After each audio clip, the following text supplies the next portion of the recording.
IGN is here live at the red carpet event for Alita Battle Angel, a movie that's been quite some time in the works. We're all very excited, but some of us are staying more composed than others. I'm just Alita excited.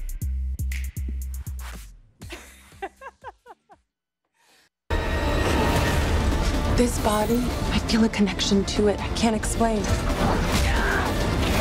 Who was I? In time, you'll remember. Alita, run! Does it bother you that I'm not completely human? You are the most human person I have ever met.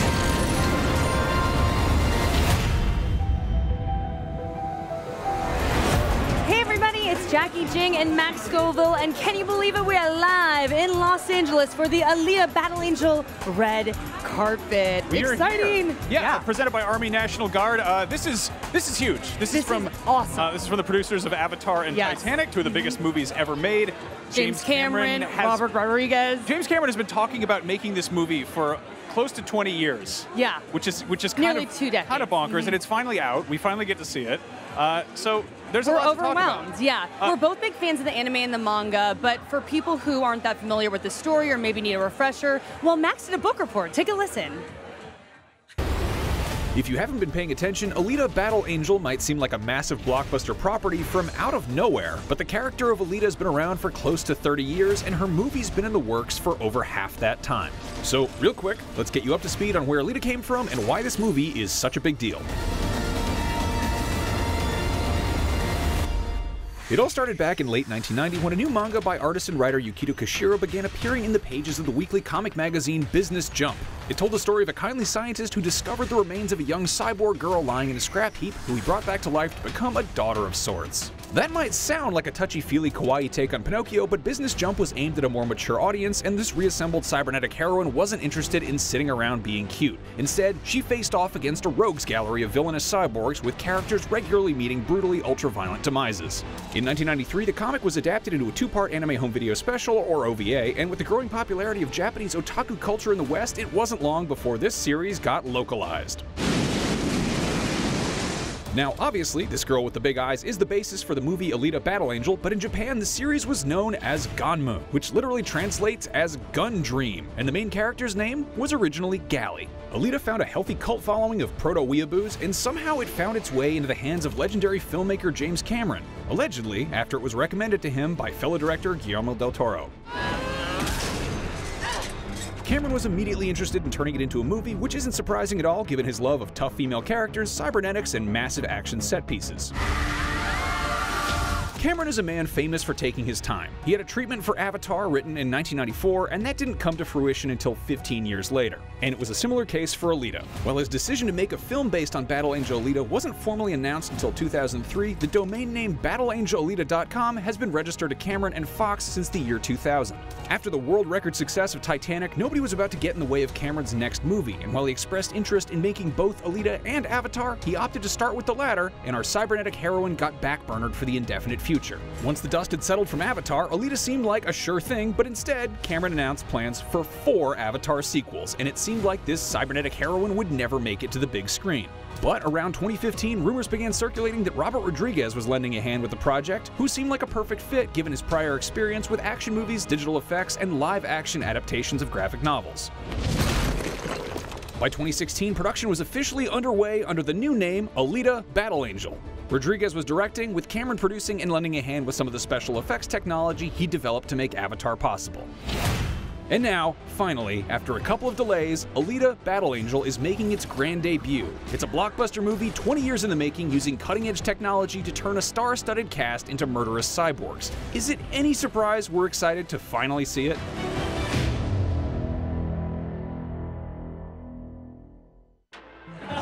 And we are back, and we are here with John Landau, the producer of Alita Battle Angel. Hello to everybody, IGN. So thrilled to be here with you tonight. Well, you're joining us live right now. Very exciting. Thank you, guys. So I gotta ask, James Cameron has been talking about this project for a very long time. When was the first time he put a little bug in your ear about Alita?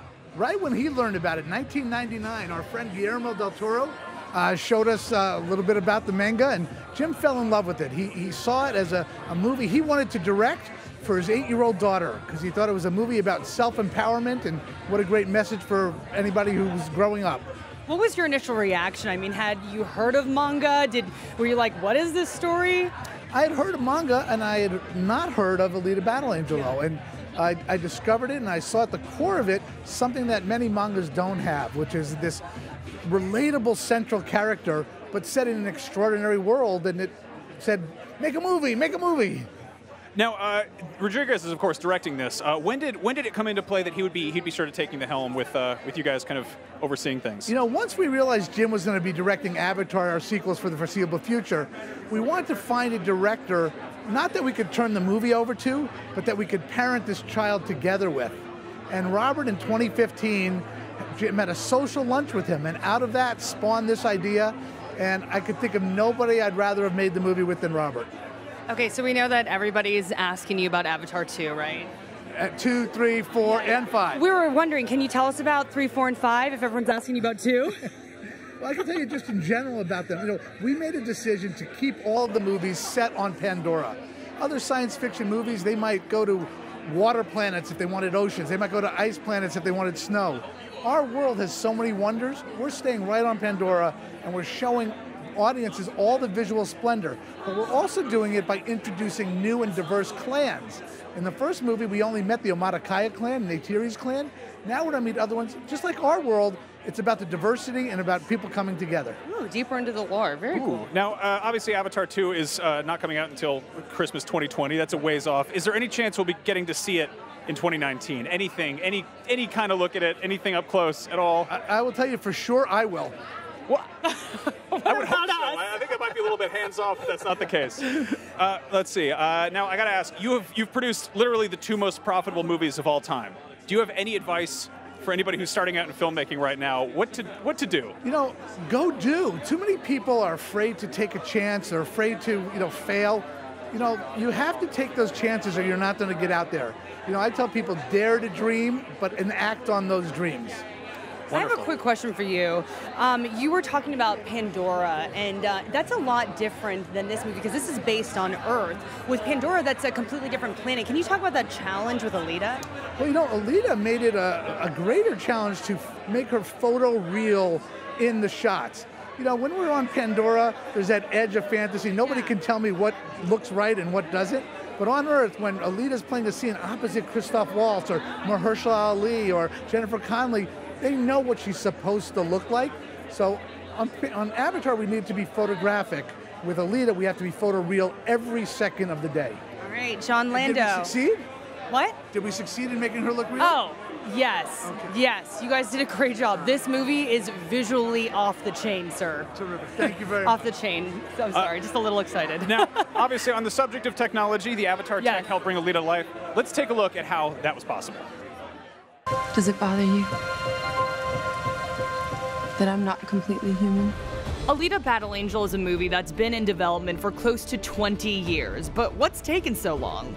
Well, much like the plot of the film itself, the production of Alita has been very much about finding the right balance of humanity and technology, and it wouldn't be possible without some of the gear and special effects James Cameron had developed for Avatar. Like Avatar, Alita was shot on the Fusion camera system, which records stereoscopic 3D natively, rather than having it converted in post-production. But the tech it's relying most heavily on is the facial performance capture. It's all about this. If you can make the audience believe that that character is real in a tight close-up, and frankly, Weta are the only people that I trusted to be able to do that. One of the key challenges was transforming star Rosa Salazar into Alita, complete with photorealistic manga eyes, something that had never been attempted before. The oversized eyes seen in manga and anime are often used to exaggerate or emphasize a character's emotions, and applying this aesthetic to the live-action Alita had the same purpose. Some things are better left forgotten. So while James Cameron was theoretically ready to make Alita Battle Angel as early as 2005, having waited this long just means it'll be even more visually impressive. And it'll probably give us an idea of how crazy the effects will be in Avatar 2.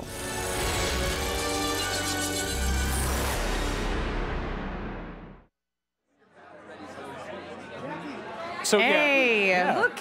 Mr. Kean Johnson. Oh, he look at plays that. Hugo. There Some he of the is. stars are beginning to arrive. Now we're actually joined right now by someone who's very threatening in the film, but in real life is perfectly pleasant. Hello, Jacki. Thanks for coming by. Thanks for having me. So now I got to ask you this: you are sort of famous for playing characters who have all sorts of stuff on their faces and are very terrifying and imposing because of that. That's what I do. And in this in case, real life too. See? In this case, they've kind of inverted that, and they've taken your face off and put it onto a giant, like 15-foot tall. Yeah, or a cyborg. weird version of my face, but it's it's a trip. I mean, if you had to ask me 3 years ago, would I ever play a 9-foot tall cyborg, I would have probably said no.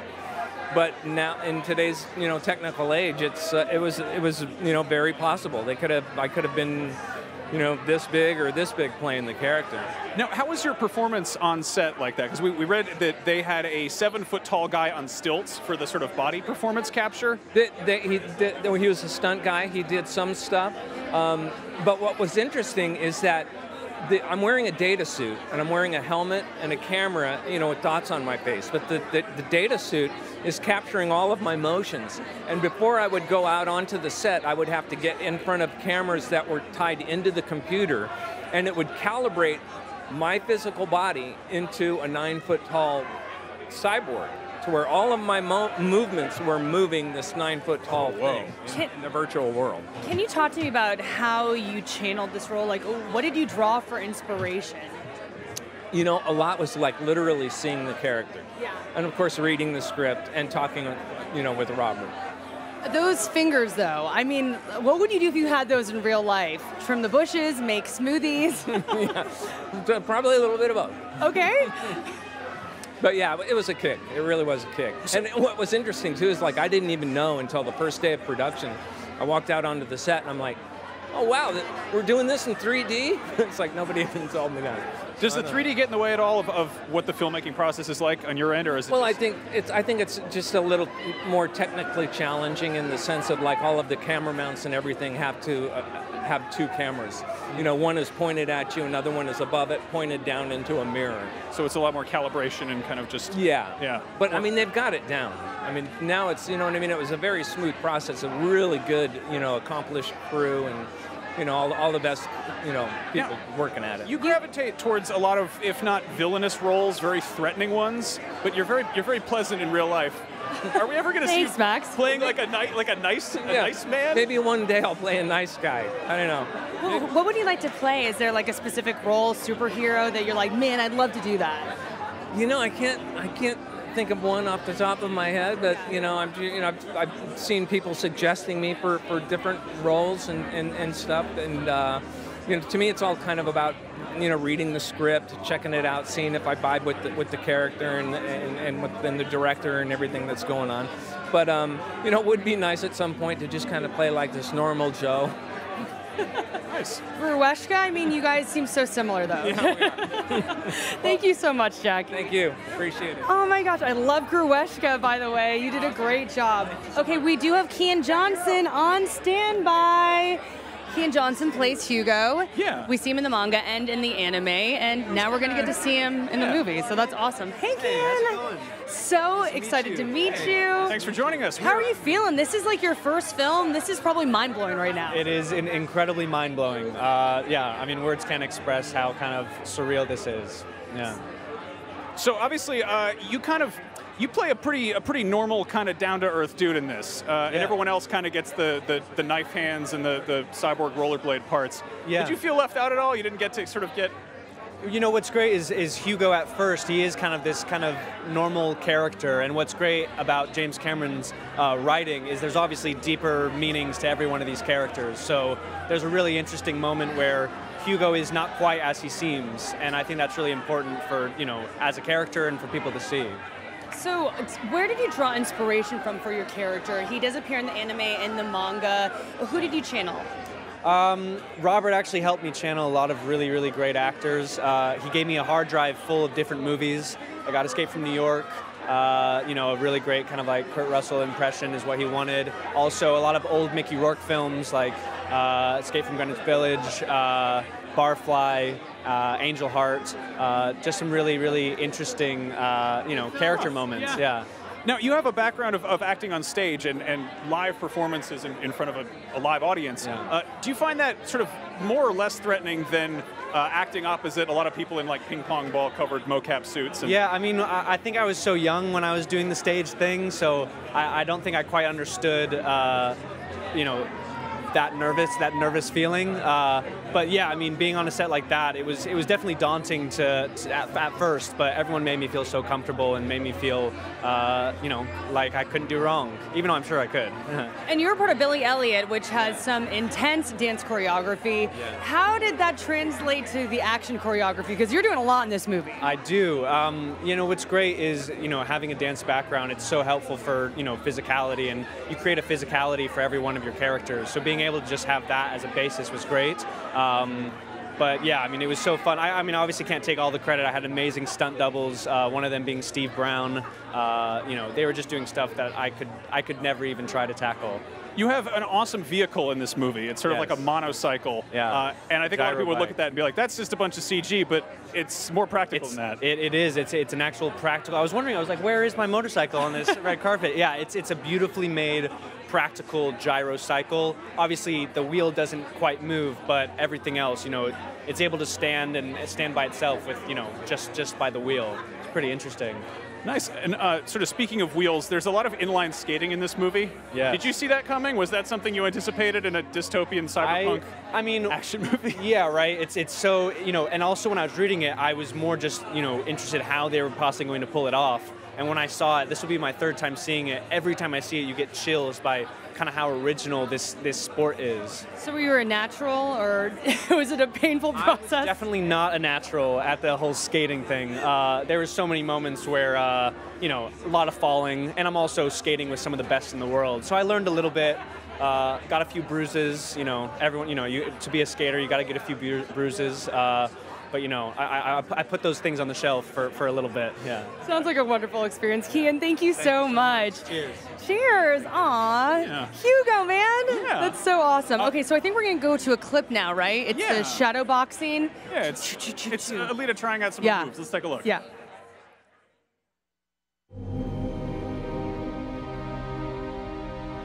The woman in my memory called me 99. What you saw was a flash of your previous life. Who was I? In time, you'll remember.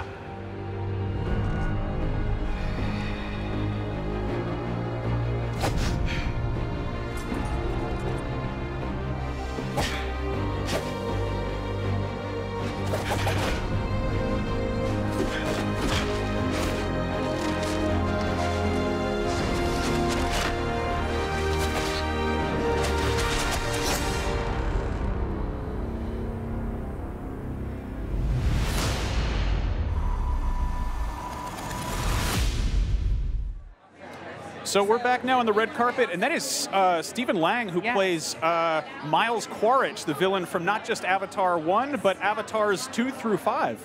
Those are some styling shoes here. But and, talking here about styling, we got Jorge Lindenberg in the house. How you doing, man? George.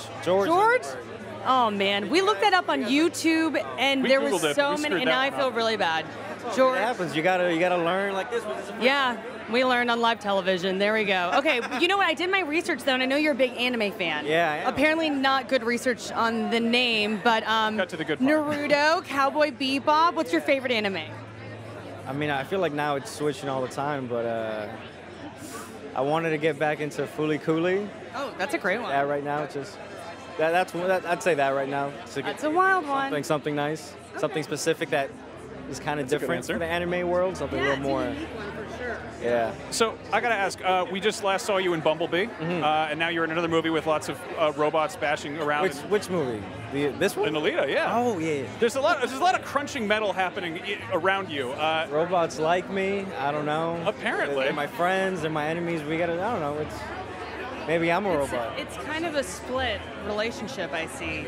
Sometimes they love you, sometimes they're not doing the nicest things to you. You know, it's arranged. You know, that they could be my best friends in Bumblebee, and now that I could beat their ass. Who's your favorite robot who you haven't been in a movie with?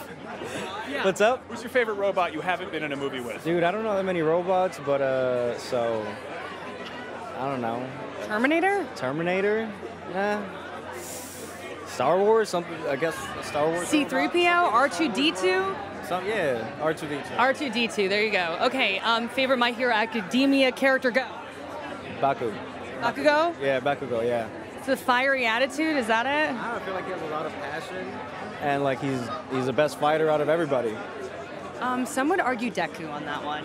I mean, if you see the end of the second season, no spoilers, but it's been out and the anime's been ahead. I mean, the manga's been ahead, so. They do have a pretty good matchup. I'm sorry. No We're My Hero Academia geeking out. It's a good fight, but somebody wins. It's not a draw. You guys are just. Okay. You guys are on your own level over here. I'm kind of a Deku fan, but that's all right. Okay, so who would you cosplay as? Any anime character? Naruto, probably. Okay. Okay, so let's get back to the anime movie at hand. Yeah, the one that you're sort of actually, in. I don't like. Are people live getting like these super central, like the anime questions? Yeah, I think they'll get the anime questions. You're right. I guess I shouldn't. I mean, Alita is an anime manga. True. Yeah, this yeah. is the public for it. Yeah, you're right. Did you get a chance to check out the manga for this or the anime? No, I never read it. I never really got around to it. But I saw the OVA. That was really cool. Yeah, it's a fun one. You'll love the manga, man. I mean, they pulled a lot from the manga in this movie, so some spoilers for you. Sorry, man. No, I'll get around to it. All right, well, George Lundeberg, thank you so much. I'll remember that. I did my research on the anime. I obviously didn't on the name, but thank you. You're fabulous. Great, thank you so much. Appreciate it. Hey, George Lundeberg, everybody. Yeah, sorry. We have this weird step that everybody has to come up on. No one's fallen yet. I mean, that's good, though. Hey, the night is young. We can still fall off our we stage. can still fall off. Yeah, we are starting to see a ton of people piling in here. Let's see. We'll look at the camera. Lana Condor, that is a bomb outfit. She looks she's definitely outdressing Alita there. Alita's in some like PJs. I know, yeah. Sorry, maybe we can get over to Alita's outfit where she's like in the like black, really awesome suit there. Lana Condor is everywhere these days. She was an X-Men Dark Phoenix, Deadly Class, to All the Boys I've Loved on Netflix. I'd love to see what else she'd like to get into. I mean, like definitely feeling a pattern here, so that's awesome. And then we were talking about she plays Kaiomi in the film, who starts off as a baby in the manga but has some development and becomes a teen later. But we'll have to see what happens in the movie. Oh, like that tease there. So they've got something sort of a bit odd to look at here, which is life-size Alita replicas on the red carpet. I thought they were cool. They're definitely cool. They're just a little bit weird when you're like, is that a very realistic?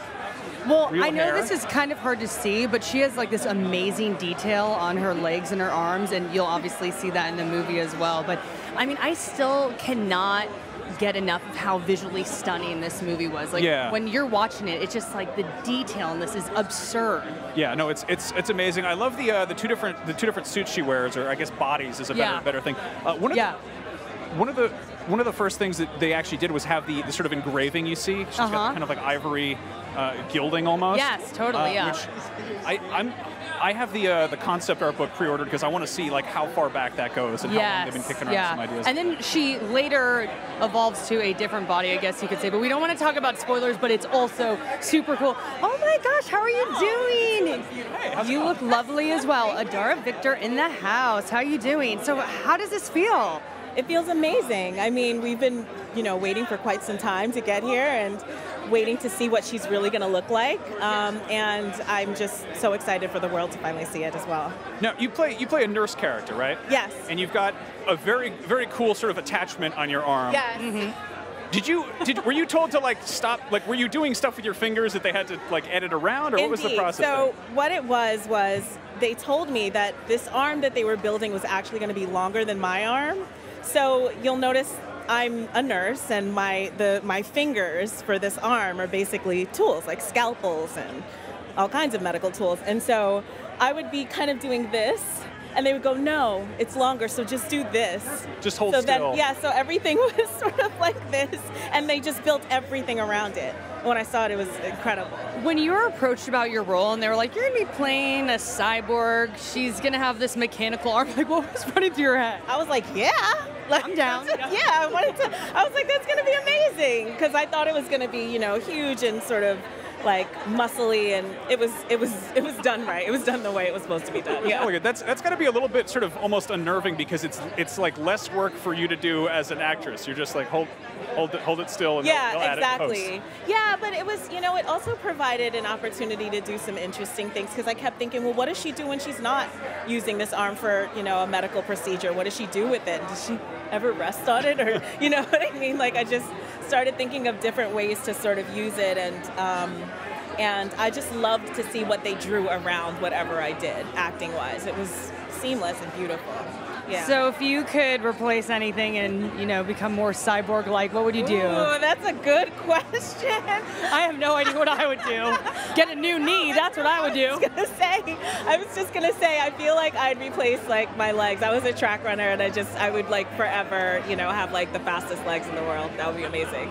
Like a powertrain warranty thing going on. Yeah, exactly. Can you talk to us a little bit about what it was like working with James Cameron and Robert Rodriguez? What was that collaboration like? Well, Robert was the most calm. I mean, I've never seen someone have that much going on around him and just be so still and calm and relaxed, and everything was sort of just like, oh yeah, we'll do that too. And he was also so open to play, and there was so much space for everything. So, and James was the same.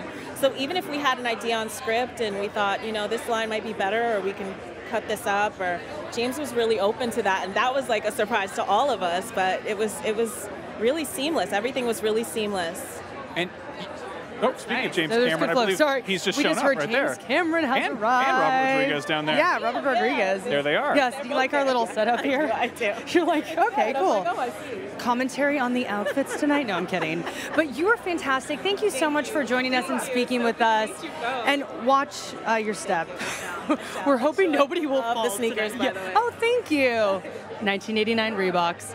All right, once again, this is all brought to you by the Army National Guard. Yep. Fantastic fun event. We're going to talk to so many awesome people. Yeah, this is a grand old time. I'm very excited to talk to James Cameron. I'm getting a little nervous. Yeah, he's behind some of my favorite things ever. I know. Let's talk about your strange passion for Avatar. I mean, like, literally, strange passion? He has a show called Up at Noon. I'm sure some of the people watching are well aware of that show. And he has a very specific segment on there where he talks about any updates with Avatar. So, yes. So Avatar, for the record, came out almost 10 years ago, and we were waiting on 4 sequels for it in one go, which I've done my research. I don't think anyone's ever done that. No one's ever kind of attempted to sort of, I mean, we've seen, like Peter Jackson bank shooting Hobbit movies. Yes. And we've seen, but it's unusual to see that many things sort of in the process at once, and I'm just dying to see what happens. So how many times have you watched Avatar?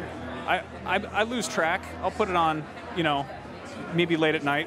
Okay. More than 10?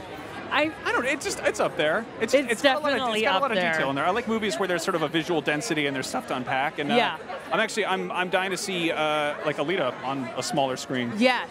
We've got Lana Condor joining us. Lana Condor. Hey, Lana. What up? Watch your step, lady. Okay, loving the dress. That is awesome. Look at that dragon. Oh, hi. Thank you so much for joining us. Okay, so I don't even know where to start. First and foremost, are you that good at rollerblading, or no? That would be a negative. I mean, we trained for about 2 weeks really intensely to do the rollerblading sequences. And then when I finally got on the rollerblades in front of the camera, everyone thought I was going to break my face. So they were like, you're only going to do the bare minimum. Is there going to be a blooper reel? I sure hope not. It's literally just going to be me like, oh God! But I can skate forward and stop, but that's it. Stopping is hard. That's actually pretty it takes good. a minute to get up to that. But the rest of my cast skated circles around me though. Circles. They're so much better than me. Any painful wipeouts come to mind? Not really, because the first thing that they teach you is how to fall. Oh, okay. And we are deeply padded, so we have lots of padding on us when we do shoot it. But you know what? I think it's probably for the best that I didn't do all the rollerblading. It looks fine in the finished product. I don't know what they look tweak like whatever a pro, in post. So you're everywhere these days. You're in Deadly Class right now. You're working on the To All the Boys I've Loved sequel. Yeah, we're starting that pretty soon. Yeah. The second one is To All the Boys I've Loved, and it's like ... PS or something. Is it? Well, we're changing the. I think we might change the name. But the novel, the sequel in the novel trilogy is PS I Love You. There we go. Yeah. And then, of course, you close, were Max. you were Jubilee in X-Men. Yeah. So you're definitely dabbling in plenty of sort of comics, and of course there's Alita. Of course. Are you kind of like keeping an eye out for like superhero comic, anime type stuff, or is that just kind of what falls in your lap? You know, I always have a little bit of a sense of the different graphic novels that are out right now because I love it and because it's always so great to work on something that has a pre-existing source material because it makes my life easier. Yeah. So I do keep like a little bit of an eye out, but for the most part, I've just gotten really lucky, I think, that I've been able to do all these awesome graphic novels and mangas. Okay, so what's your favorite graphic novel or manga?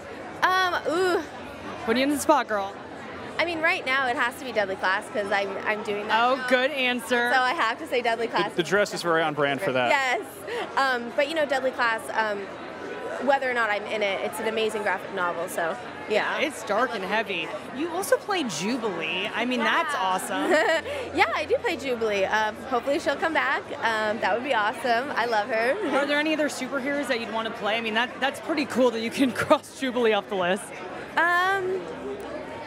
Ooh, the wheels are turning. I mean, there is a lot. I really wanted to be Mulan, but that didn't happen. But you know, in the futures. Well, in the meantime, don't worry, we get girl. to see You're doing just fine. Yeah. We get to see you in Alita. Yeah. Yeah. Which is amazing in the movie. When I saw the movie the first time a week ago, I freaked out. It's incredible. It's an amazing movie. So yeah.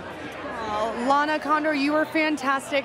We have one more question for you. What are you looking forward to the most in this film? Like, what do you want people to really get out of it?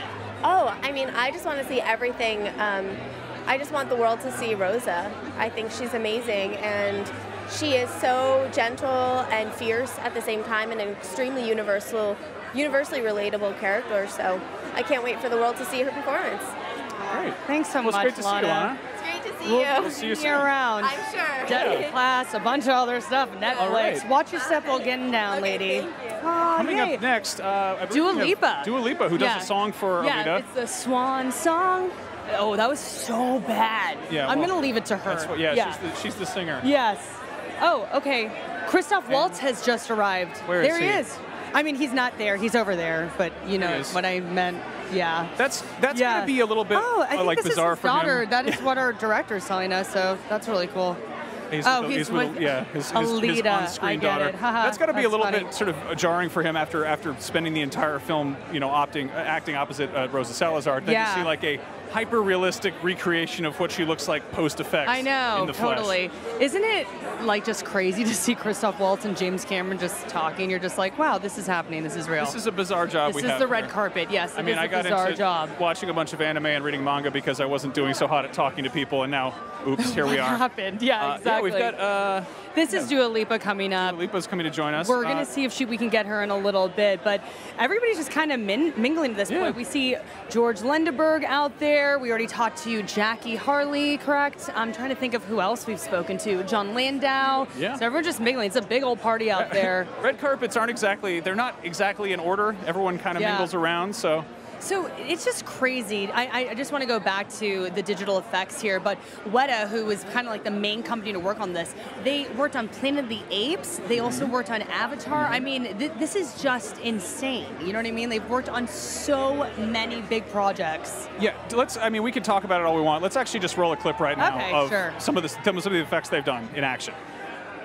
Alita, run!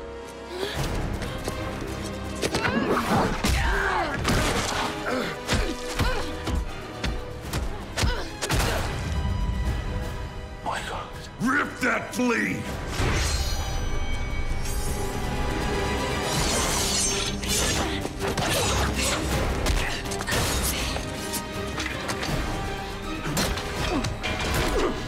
Watch her die.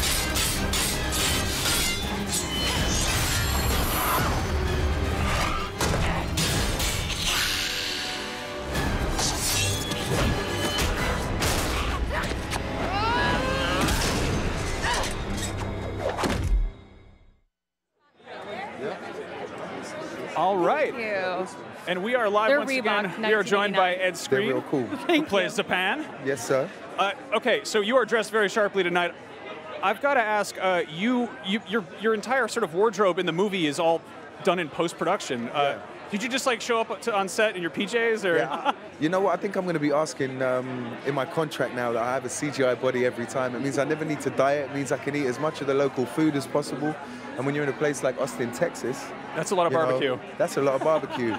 So I was running around just as a grey Teletubby every day. I was wearing Nike sneakers and basically grey pajamas, you know, under the premise that or the promise rather from Robert that I'm going to be like the most badass looking character when it comes out. So, you know, let's hope when I go in there I'm not actually still dressed like a grey Teletubby. That would have been a hell of a prank, though, to just have one character they didn't fix in post. Yeah, that would. Oh my God. That will be if that happens.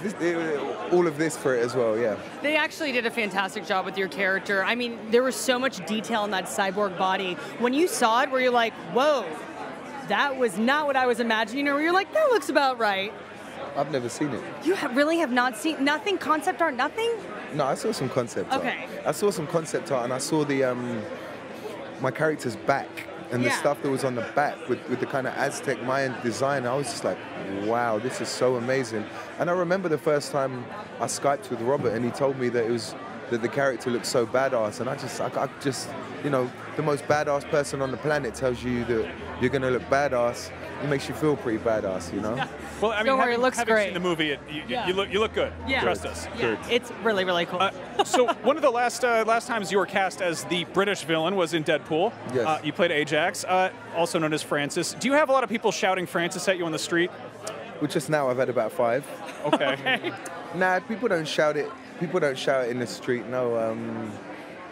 Maybe I look too scary in real life or something. No, I don't know. People don't shout. They're very respectful, and I would like to keep it that way. Good. Please. Yeah. I'm not going to mess with you.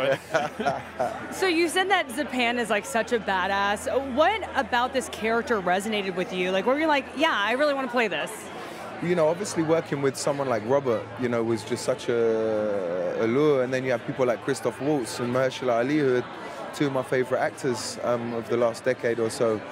And then, you know, James Cameron, and you know, knowing the technology that he was going to bring to it, that was an incredibly exciting proposition. You know, it's a no-brainer really. But on top of that, then I looked at the character and I was like, oh, this is so much fun.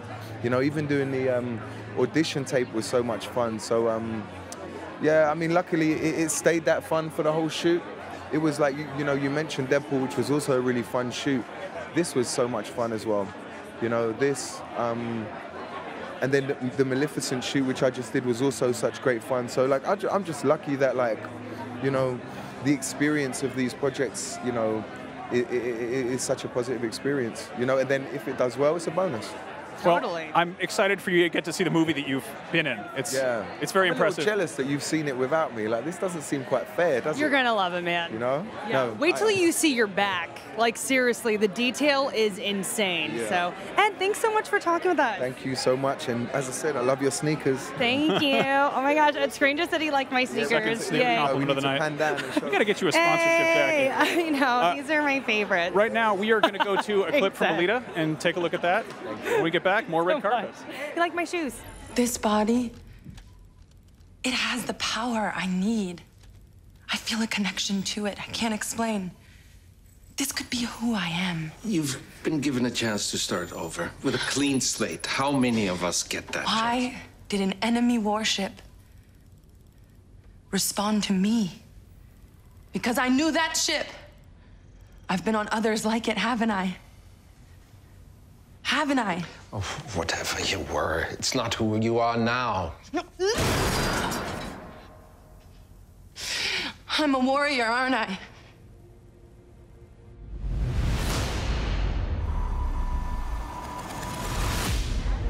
And we are back with more live Alita Battle Angel red carpet.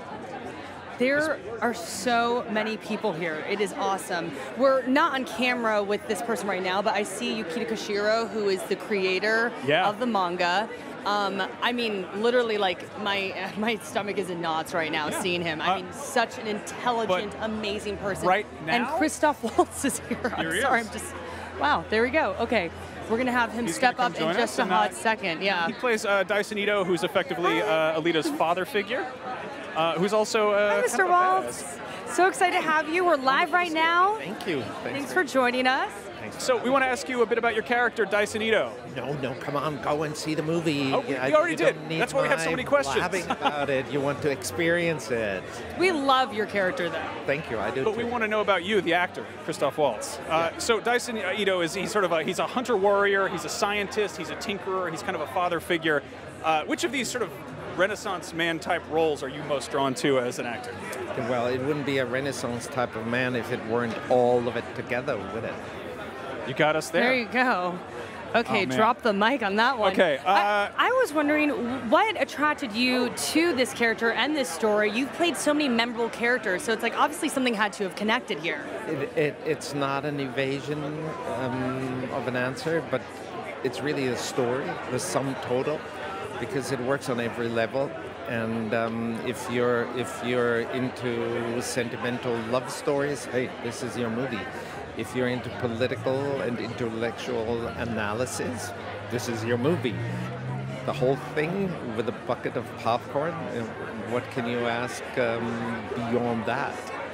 Visually alone, I mean, this movie is just mind-blowing. Can you talk to us a little bit about what it was like to work with James Cameron and Robert Rodriguez? I mean, both of them. Look, I mean, I didn't question anything in that respect. I do what I do, and on that side, I follow guidance of the masters.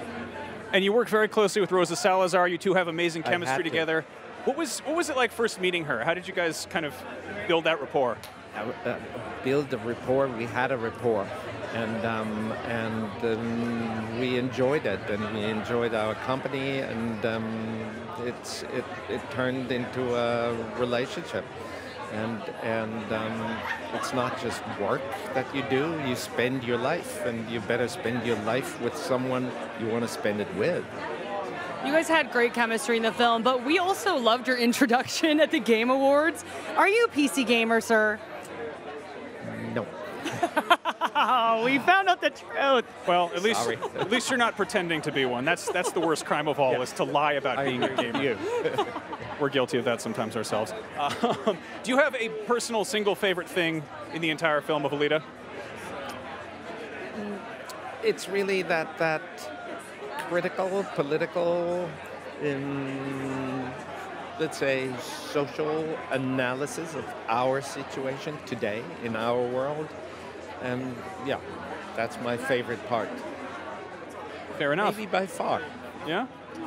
Thank you so much, Mr. Waltz, for speaking with us. You're fantastic in the movie. And just watch your step when you're stepping down. Thank you so much. Christoph Waltz, everybody. Yeah. Dr. Dyson Ito. And now we are joined by Stephen Lang. Hello, Mr. Hey. Lang. Thanks for joining us. Thanks so much for joining us.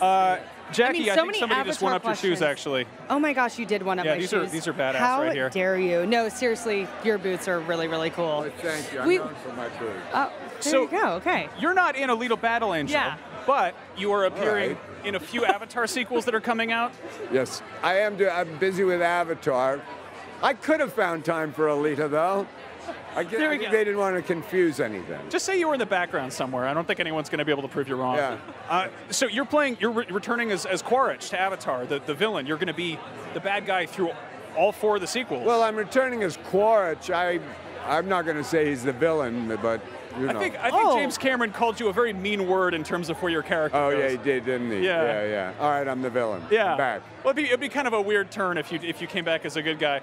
Do you know how Avatar 5 ends? I do indeed. Can you tell us? Sure. Okay, thanks. Really quickly, just on the camera. Okay, yeah. How infuriating is that to have to sit on that level of a spoiler? It's kind of interesting, actually, because this has been going on for a while now.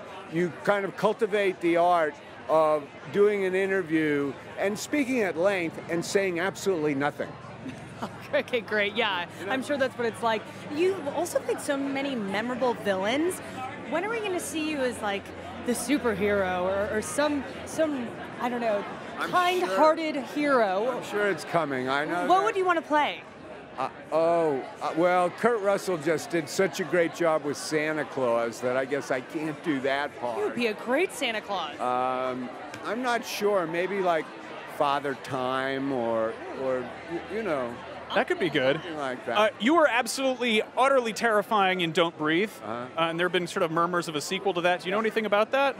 Yes, the murmurs are there. The script is there. I think I'm not exactly sure what's happening. It's in. I wish I could tell you because I'm kind of anxious to know myself. We won't hold our breath for the time being. Hey, don't breathe. Oh, that was good. I'm sorry. He had to. Sorry, that was a good one. So I do have to ask, going back to the Avatar thing, that was the first Avatar came out almost 10 years ago. At what point did you know that there were going to be sequels, and then at what point did you know you would be involved with them? Well, I knew there were going to be sequels pretty quickly, Cameron, and then within a very short time, I think in 2010, he kind of whacked me on the shoulder and said, "You're coming back, you know," and I went, "I am?" Oof. He said, "You're coming back." Yeah. Could you talk to us a little bit about the evolution of the technology? I mean, you were on Avatar, which was state-of-the-art back then. I mean, what enhancements, improvements that you've noticed? Well, the major new challenge, I think there are a number of new challenges, but one of them certainly has been doing underwater performance capture because, you know, it's no secret that Jim Cameron likes to work in the water, likes that world, and that plays a part in the oceans of Pandora are important.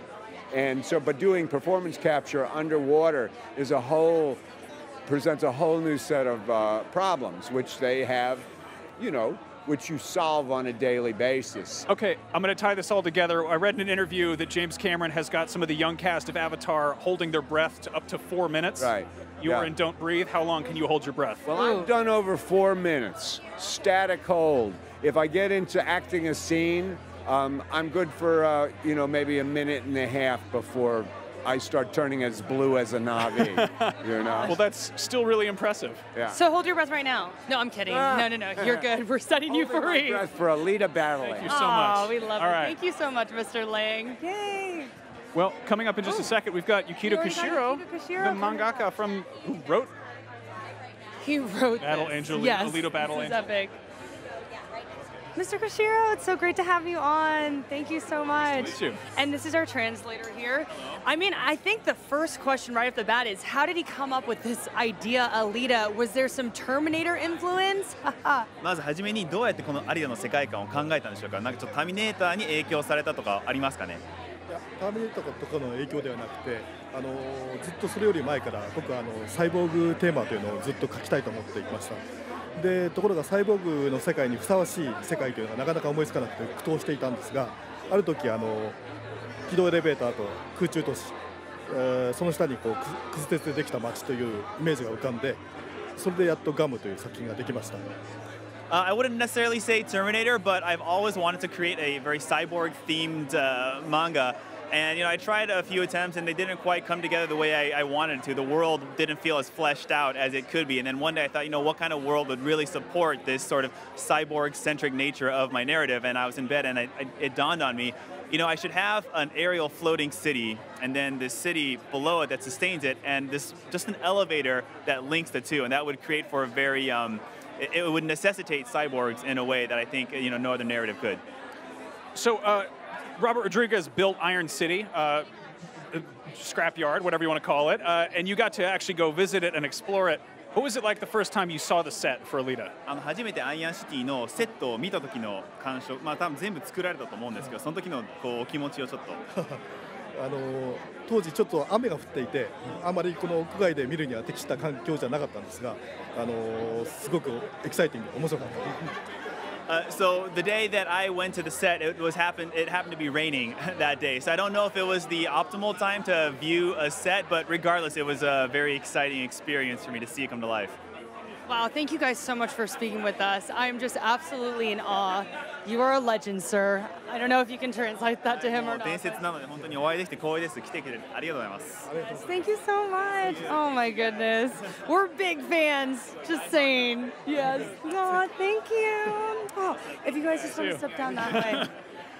I'm literally mind blown. I mean, like, to be in that man's mind, he's just an absolute genius. I mean, we're both fans of the manga. It goes so much deeper into the story, which this movie does a fabulous job of pulling from the manga and the anime. But I mean, like, that man, we wouldn't be here without him. So there you go. Sorry, just a little excited. I thought you meant on Earth, but then I was like, oh, no, I see what you mean here on the red carpet. Yeah. I wonder, that's got to be pretty surreal for him to, like, finally see this coming out. I mean, can you imagine? I mean, this manga came out in the early 90s. It had an anime. It was a short OVA. And now we're talking about, you know what, actually I read in an interview that he said they were getting these movie offers and he was like, wouldn't it be funny if James Cameron offered to us? And then lo and behold, we're here, so right? They have the Alita experience here in LA. You got to check that out. I did get to go. You know what's funny? So the creator was actually there and I was like, I took a selfie of myself with him in the background really awkwardly, and then later he was like, you can take a photo with me. But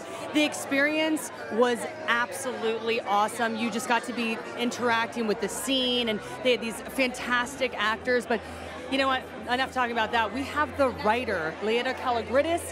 Alita, thank you so much for joining us. So nice to meet you. Hello. We are just overwhelmed right now. You have worked on so many great projects, Shutter Island, Altered Carbon. I mean, this is such a textured, deep story. I can't even imagine how daunting it was approaching this. I mean, what did you really want to get across? I think that what interested me about her, which is the same thing that interested Jim at the beginning, was the idea of a coming of age of someone who has tremendous strength inside herself but doesn't know it, who's done a great many terrible things but can't really quite access them or remember them. For me, right now, the fact that it took as long as it did to get made, it's interesting because she feels perfect in the moment. She feels exactly, she belongs right now into a moment where you're kind of accessing all of these things inside you that you never were quite aware were there. So that's what I hope people will take away from it. Now, Alita's been in the works for quite some time. I know that James Cameron 18 years. At what point did you come on board to get working on it? Oh, at the beginning. Really? Yeah, it was. We were working on the script at the same time that he was working on the first script for Avatar. Wow. So were you heartbroken when you found out that Avatar was going to come first and that this would be sort of... Oh, no, because I had read the script for Avatar. I was working a little bit with him on both projects, so I did what everybody did who saw any of the art or the ideas for Avatar. You felt utterly in love with it. I mean, it was a complete different world that you'd never seen before. Iron City is a really fascinating world, but it's an extrapolation of us, of now. Pandora was unique. So no, I was actually very excited to get to see Avatar. Very excited. Now, I was going to say there was talk at one point of Alita being a trilogy. Has there been any murmurs of sequels that you've known of? Well, certainly the manga supports a great many stories. All I can do is hope that we get to tell more of them. I'm hoping to, girl. We're big fans of the manga, and you guys did a great job of pulling from the manga and the anime. Thank you so much for speaking with us. Lovely to meet you both. Yes. Thank you. Alita Battle. Yes, thank you so much. All right, we have so many people on deck still to talk to, and I'm just like, have a surprise appearance by Danny Trejo look, himself. How you doing, man? Machete. I'm blessed. Hey, man. I am blessed. I love that answer. You're taller than me, but watch out. I got a machete. Good God. Yeah, you're packing. They have metal detectors ready. here, man. Did the camera catch that? That's like actually amazing to call there. Yeah, there you go. Okay, don't mess with you. Okay, so what's going through your head right now? I mean, Robert Rodriguez, you're here to support your man, right? Absolutely. Me and Robert go back a long way, all the way to Desperado. And it's funny because he talked about Machete when we were doing Desperado. And so then we just kept doing movies all the way up until we did Machete. And bang, I became a household name. There you go. Now, in Alita, there are all sorts of cyborgs that have like knife hands and crazy swords and stuff. How do you think Machete would hold up against them? Oh, no, Machete is the guy. You know what I mean? That's all. Machete saved the world. So Alita also just has a lot of kind of futuristic high-tech stuff, which kind of reminded me a little bit of Spy Kids. Thank you. Which you also showed up in a bit. I want to see, a lot of people don't know this, Machete's all four. You're part of like the Spy Kids and Desperado cinematic universe. I just finished running into Daryl Junie, the guy that played Junie, right? He just got married. He's unbelievable. He's a spy adult now. Yes, spy adult. And Carmen, Alexa Vega, she's having her second child, and she lives in Hawaii. She's just stunningly gorgeous. Still her whole family. It almost looks like a Hallmark Christmas card. There you go. I think a lot of people want to know, what is it like working with Robert Rodriguez? I mean, he's such a legend, and you're obviously quite close with him. You know what? Robert Rodriguez is like a vacation, because basically he is really an actor's director. You know, there's a lot of directors that are, I'm the director. You know what I mean? And Robert's just like, he's like really, you know, hey, let's do this a team, you know, but you know he's the boss, but he doesn't, you know, he'll go for an idea. If you got a good idea, okay, let's try it. Yeah. Well, we hope to see more of you. Obviously, Rodriguez is going to keep busy. Hold on. Yeah, we have a question. Hold on. I'm gonna. Gabe, what do you want us to ask him? Come on, Gabe. Can he do a machete? Don't IGN. Can he do it? A machete what? Camera 2. Machete don't IGN. Machete don't text. Or unless you look like her, I'll text. Gosh, get out of here, you. No, just kidding. You're fantastic. Thank you so much. Oh my goodness. By the way, Gabe, I'm sorry. I was like, I think that says that. Anyways, it's live, everybody. It's very live. We're doing our thing here. I love the sort of collaborative nature of it. Oh, there's Rosa Salazar and Robert Rodriguez right there. And John Landau. I mean, and Jennifer Connelly. Oh, they're about to take a this is wonderful. cast photo. So yeah, let's get them all together here. I love Rodriguez's style. Like he's usually just in like a black T-shirt and a ball cap. Yep. And for this, he gets all dressed up. Yeah, I mean, where's Stephen laying in his shoes though? I guess it is a cast photo. I love John Landau's like low-key Na'vi cosplay. He's got the blue, there's different shades of blue there. I love it. Yeah. I mean, this is just epic to see this whole cast and the two directors up there together. Just like talk about a star-studded group. Okay, who has better hat? Robert Rodriguez or Dave Filoni? Oh, so Robert Rodriguez changes his hat. Dave Filoni has the same hat all the time.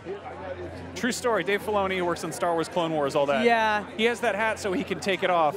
We're going to give it to Robert Rodriguez. I mean, like, it's his night. cowboy Let him hat. have that. Come on now. Yeah, it's his night. We're going to give it to him. I'm pretty excited about this movie is just the sort of collaborative nature of it, and the fact that this is James Cameron with a project he's been working on for, you know, decades. Yeah, I mean, it's not just a collaboration, but it's a collaboration between James Cameron and Robert Rodriguez. Yes. It's just like mind blown. I mean they're kind of from different generations of filmmaking, but Totally. it's really cool to see. They're both obviously huge pioneers of working in digital. Spy Kids 3D, I think, was one of the first like all digital movies. I don't even know what that means exactly because everything is so, you know, intermittently digital at this point. You know what's the craziest part about this all, though, is that, okay, so James Cameron, Robert Rodriguez, and then Guillermo del Toro is, like, basically why we're here, because he was like, yo, James, you should check out this anime. And it's like, that. I mean, can you imagine the conversation? Like, that sounds like my fan fiction. That. I know, seriously, my movie nerd fan fiction, yeah. And then apparently Robert Rodriguez went out to lunch with James Cameron, a 4-hour lunch. They were just like chatting it up, like whatever, you know? And then I guess Robert Rodriguez is a fan of the manga, and he was like, hey, what happened with Alita, by the way? Yeah. With that? And then James Cameron's just like, oh, well, here's a 1,000-page script, and here's a little art reel, and do you want it? It's like, I mean, Hollywood, man, I guess that's how it works, right? Apparently, yeah. No, you get a bunch of creative people together, and they start trading ideas, and you know, it's cool to see stuff like this. And they're continuing to see the cast like coming in here. It's just really cool experience. We were saying earlier, there's about 30 outlets here, so many camera crews, and just a dynamic electric event at this point. I mean, tell me, what was one of your favorite parts of the movie? For me, it was like the motorball. Yeah, motorballs is the correct answer. Motorball's I feel like some of the fight scenes we've seen bits and pieces of in the trailers, they're really impressive. It is way more of a violent movie than I was expecting, which I believe is totally true to the source material. Liked, yeah. They get away with a lot because they're all cyborgs, so it's like, you know, it's like breaking a clock radio versus, you know, actual gore. I think for me, too, it was like, we obviously knew there were going to be cyborgs in this movie, but there were so many cyborgs, and they were all so cool and so unique and so different. There's some robot dogs. Yeah. It's a good time. Oh, my God, don't. Yeah. Spoiler alert. But no, I mean, robot dogs, man, it's just epic. I don't know if that's a spoiler. We can't. No, it's... Well, I mean... It's a good time. Know. Yeah, I'm like, maybe not. Maybe not. Okay, so we're trying to see who's coming down the pipeline here. We're seeing a lot of the Avatar 2 cast here as well, so obviously a lot of hype for that. But we've already spoken to Jacki, George, Kian, still waiting and to I talk think we've got Joe and Eric from Weta Digital here, who are behind some of the special effects, of which there are several in the film. They're there are taking a photo really quickly. Oh, here they come. Hey, you guys. How are you doing? Thank you so much for joining us. Thanks for having us. Joe Leteri. Hello, Joe. Hello, and you are? My name's Jacki. Hi, Jacki. Lovely to meet you. Max. Nice to meet you. I mean, honestly, it is an honor to be speaking to you guys, just to be part of this movie and all the digital effects that went into it. I mean, just talking about what a daunting task this was. I mean, when they were like, yo, this is your job, like, were you guys like, okay, let's get started? Oh, absolutely. Jim showed me this artwork a few years ago, and I just thought, whenever you're ready, just let me know. I'd love to see that on screen. And when he told me that Robert was going to come on board as director, I just thought, wow, what a great idea. Because Robert just brings a kind of a realism to it. Like, we went to his studio in Texas, and he built these fantastic sets there. And it gave you an opening into this world. Like, everything was real. It was all about being real. And then we got to work with Rosa Salazar, who gave us a great performance, as Alita. And we came up with this idea we call performance capture, which we can do live. So we're capturing her performance while Robert's directing, while she's working with all the other actors. And that gives us all the emotion. It's like, it's what you do to make a movie. Then we took a long time after that to make sure we had the design of the character right, her actions right, the realism of the look, to really make sure that she owned that world that she was in, because it's really all about her. Would you say this is the most challenging project that you guys have been a part of so far? It's the first humanoid character we've done, really. I mean, we did Gollum and the Na'vi and King Kong and the apes, but we've never really had to do a human character. So that alone makes it a huge challenge for us to be able to sit with other characters in screen and be able to perform, and for you to forget she's a CG character. Now, Wade obviously does incredible work and, is always pushing new technology, but Rodriguez and Cameron are both known for being kind of huge pioneers of special effects. How do you feel like they sort of differently approach special effects? It's they're both really well grounded in the detail that you need to make it work, and like neither of them just sort of leave it alone, you know what I mean? They're interested in it. It's not like, well, go away and come back and show me something. There's a lot of discussion about how you're doing it and why you're doing it. They want to learn as much as we want to learn, because everything that we're doing is something new. So it's great to really have them be involved that much, because that makes it work. Is it kind of like a good cop, bad cop thing with them? Yes, that's a good question. Yeah. No, they're both always pushing to get further and further. I mean, we always were pushing every single shot to get as good as it could possibly get, because they both have a very high bar. So it's always a push. The way it works is you actually have two great sets of eyes, because sometimes you're too close to it. You're looking at this every day, you're looking at small changes every day. Sometimes it's hard to step back and say, does it still feel right or not? So, after a few weeks, you take it to Jim, and it's like, what were you thinking? That's, no, he never said that, but it was always, no, maybe if you tried this, like make her eyes a little bit bigger, shift this a little bit to the left. Was there sort of like an aha moment with Alita's eyes? Because obviously getting that human performance and, crossing that uncanny valley is really difficult, but is there like a little kind of just, that's it, that's what we want? After the first trailer came out, there was a lot of talk on the eye size, obviously. And when it came out, we actually went to Robert and Jim and said, hey, what do you think? Are we good with the eyes? And Jim said, and Robert said, the eyes need to go bigger. We're going to make the pupils and irises bigger. And that actually was the aha moment. It was the slightly larger pupils, slightly larger irises are what made it all snap and pop together. Great. Thank you guys so much. Oh, you're welcome. Would love to pick your guys' brains some more. I mean, I can't even imagine everything that went into this movie. Thank you guys so much. Thank you, Jacki. Lovely nice meeting to meet you. Lovely meeting you guys. Go enjoy the film and then go finish those Avatar sequels. You've got a lot of work to do. You guys have a lot of work to do, right? Speaking of Avatar, I believe we have Joel David Moore joining us. He's about to step up here. Hi, Joel. I love this, by the way. I won't call you out on television. Oh, it's okay. We're live, so you kind of did already. Oh, did I see you? How's it going? Hey, how's it going?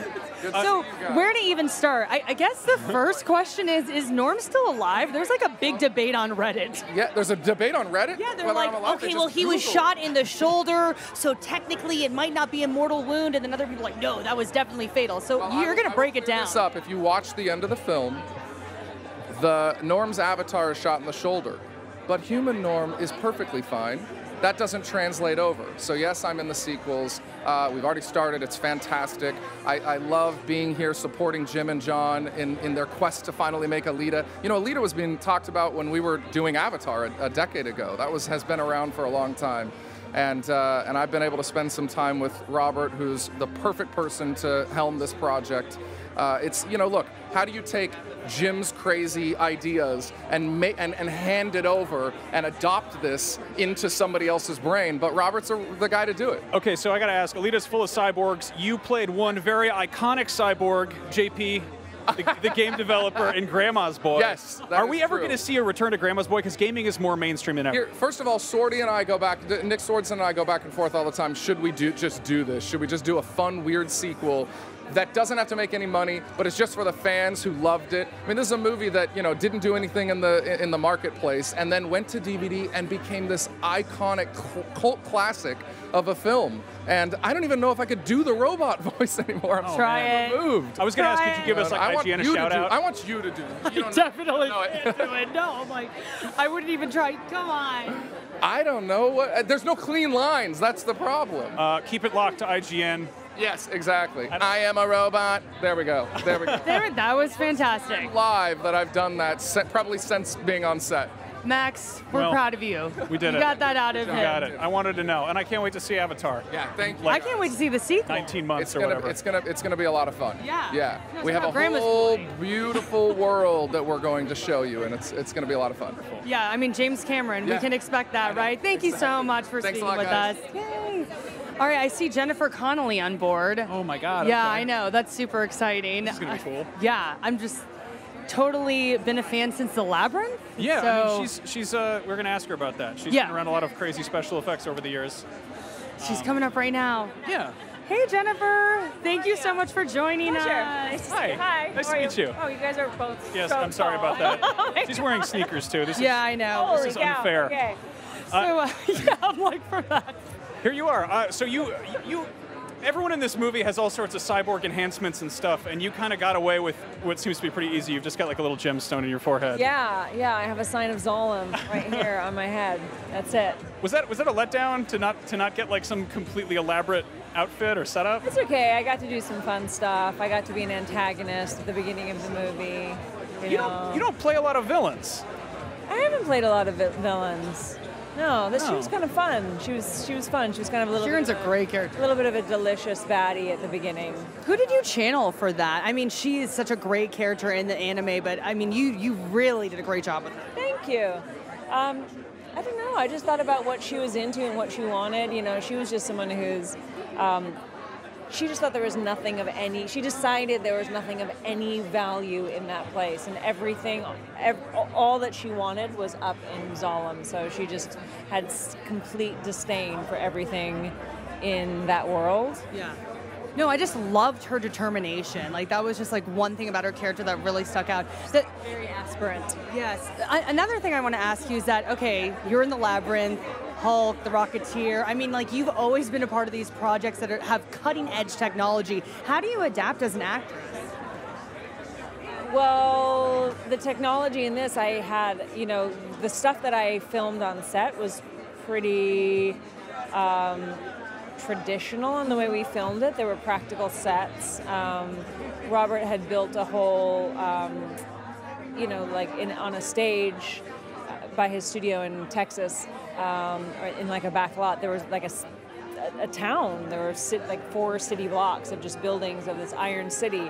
And most of my scenes took place in practical locations and were with actors who were really there. Like my scenes were with Mahershala, or they were with Christoph Waltz, so they were pretty straightforward. And all the stuff with Alita and all the action sequences, that all happened after the fact. Okay, so compared to some of the past films, not too bad this time around. Yeah, I mean, I've done weirder. I've definitely done weirder. I've done scenes where it's like, where I'm literally like just looking at tape marks the whole time, or like, you know, sticks with tennis balls. There was a little bit sticks with tennis balls on this, but not so much. We have one last really stupid question. Did Karen the Suit Lady from the MCU survive Thanos' snap? She's an AI. Do they have souls? That's a tricky question. I don't know. I'm afraid I can't answer this question. Uh-oh. Well, thank you so much for coming by. Thank you. Thank you We've so got much. Robert Rodriguez and James Cameron coming right up. Okay. Oh. Jennifer, thank you so much for speaking with us. Wow, I mean, fans since the Labyrinth. Yeah. That's pretty cool there. And then, yeah, we have Robert Rodriguez and James Cameron on deck here. They just happened to make the movie that we're talking yeah. about. I was like, no big deal. Here's Robert Rodriguez right now. Robert, how's it Hello, going? sir. How you Thanks for doing? coming by. Super tall here. I know. You're wearing. I was a tall guy. No heels. Where are your heels at, sir? And James There's Cameron my mark himself. right there. Hi there. Oh my gosh. Hey, hi. thanks for coming We're by. so excited. I know. I'm like, hi, nice to meet you guys.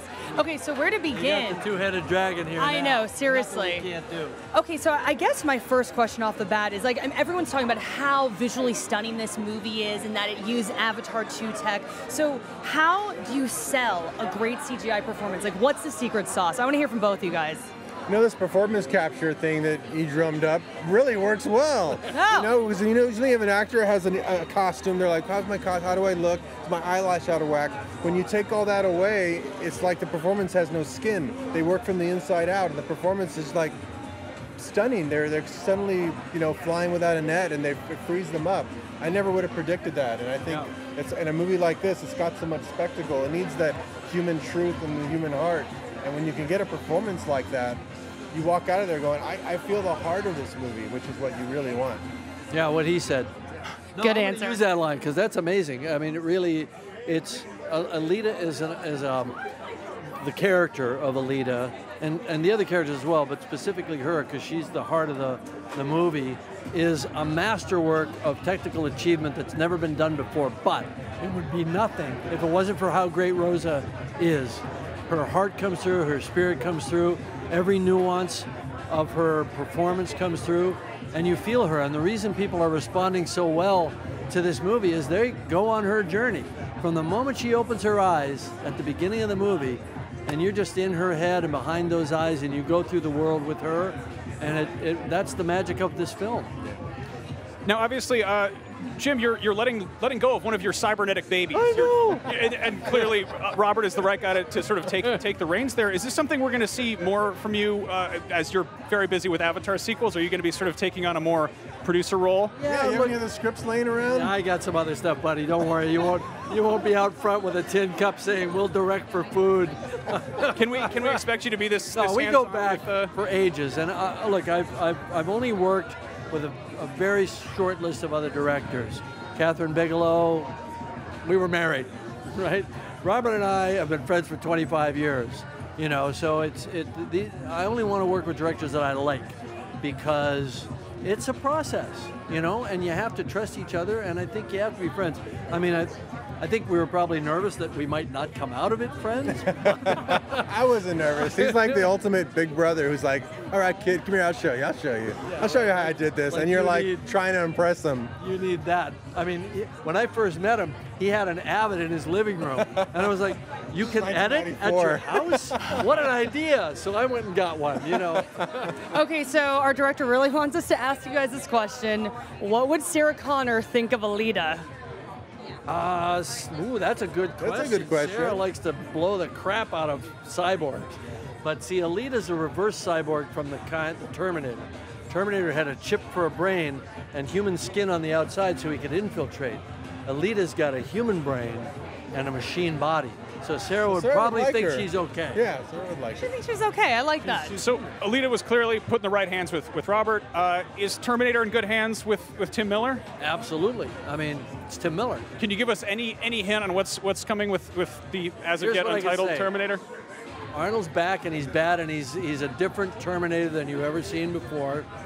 Literally he's a different chassis number, but he's also a very different guy than you've seen before.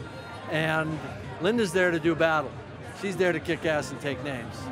After Tim takes care of that, can you give Neil Blomkamp a call about aliens? Just please? I'm working on that, yeah. Okay. Oh. Robert, any chance we're going to see you taking the Avatar tech and, I don't know, giving the Spy Kids a reboot, maybe Spy Adults or something? Wanting to ask that all night. I mean, I love that franchise for one, but I love the tech that Jim came up with. I mean, now that I've gotten to play with it and now I've seen the result, you can't get this with any other process. So it's something that people just, I think, will continually be stunned by. Actors will continue to embrace. Filmmakers will be able to play. I mean, you can do anything now. So of course now you have to go put our thinking caps on and go, okay, now that we can do anything, what do we actually do? Yeah, exactly. It makes it worthwhile. Thank you guys so much for speaking with us. Sure. Seriously. Thank you so much. Such an honor. Thank you so much. Ian's getting all tangled up. People really like that. You and I are just like, Sorry. that happened.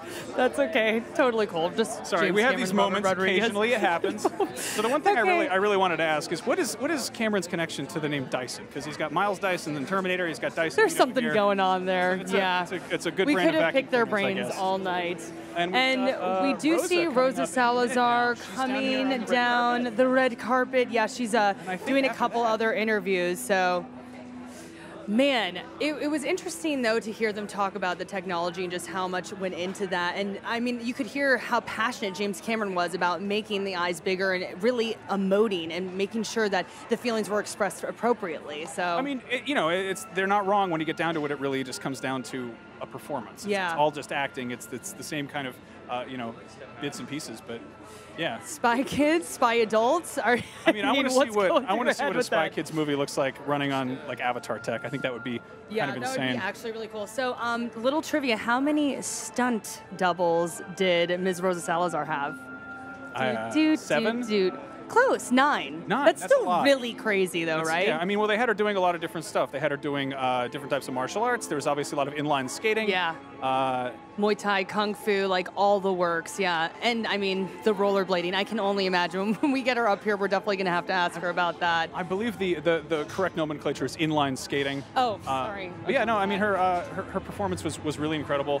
I think that's one of the things people were really apprehensive about. Yeah. Is like, this is, there is that uncanny valley, but I think that, the time they've spent obviously tweaking little details, and here she comes right now. Fantastic. This is Yay. Alita herself. Oh, by the way, did you get an Aliens exclusive? We'll have to rewind it and check We're on going to that. have to check on that later. Rosa! So great to have you. Hi. So sorry. that. Just, Okay. yeah. No awkwardness. Sorry, my bad. I'm gonna You want to try that again? Come back. Oh, no. All right. We lost her. Once more with feeling. Hey, how's it going? Hey. Hi. Hi. Hey. We did better that time. We did better that time. Take 2. Yeah, take 2. Oh my gosh, we're so excited to see you. Okay, so I've been dying to ask you this. So you have this awesome move with Zapan in the movie where Yeah. you just like crush his face Yeah. into a table. You want me to do that to you? I mean, yeah, that would be awesome. I wasn't gonna ask that, but please hold this. So basically, if someone's coming at you like this, you'll take them, you'll turn, you'll pull this way, and then you'll grab the back of their head. Ladies, are you watching? And then you'll slam it like that. One more time, you'll slam it. There you go. Okay, I am the happiest Now your hair person. is like- I don't care. No, Rosa Salazar just showed me a martial arts move, and if there was a table here, my face would have been smacked into it. There you go. Thank you so much. You're I'm gonna such remember a team player. I love that you did that. You're cool as shit. So they had, It's okay. they had you doing a lot of stunt work in this. There obviously Yeah. you had 9 stunt doubles. I think Jackie just told me.